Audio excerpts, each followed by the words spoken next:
โอเคฮะตอนนี้ก็มาฮอดอยู่ที่เรื่องของประตูไซแล้วเนาะ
โอเคครับ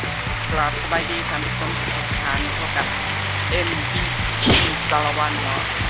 ที่สารวันก็ได้มาเยือนประตูไซก็ดีเขาก็จะเห็นชื่อว่านักท่องเที่ยวนี่หลายได้ที่เขามาเที่ยวมาชมเลยนี่ก็จะเห็นนำผู้จากทางนาด่านประตูไซเนาะประตูไซกับ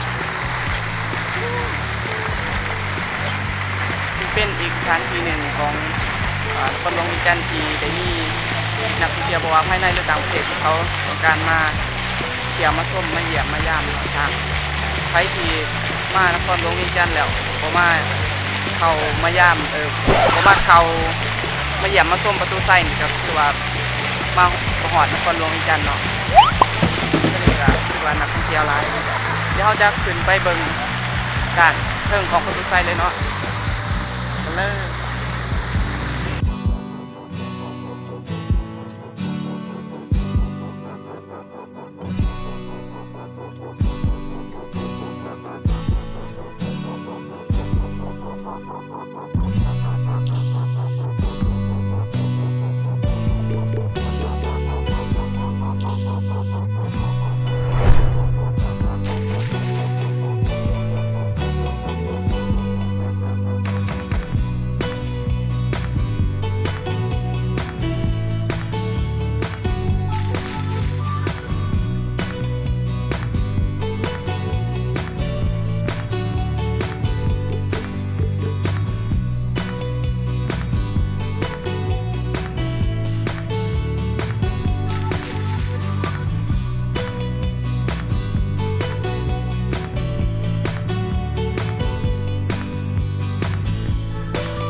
ตอนนี้ก็มาฮอดอยู่ที่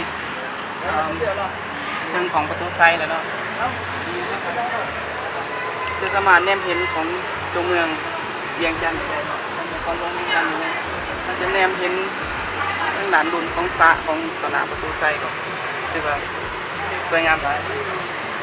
ทีนี้ก็เวลากันเรือหน่อยเนาะในการเตรียมตัวสิลงไปอีกสถานที่ใหม่อย่าลืมมาเที่ยวมาชมกันหลายๆด้วยไป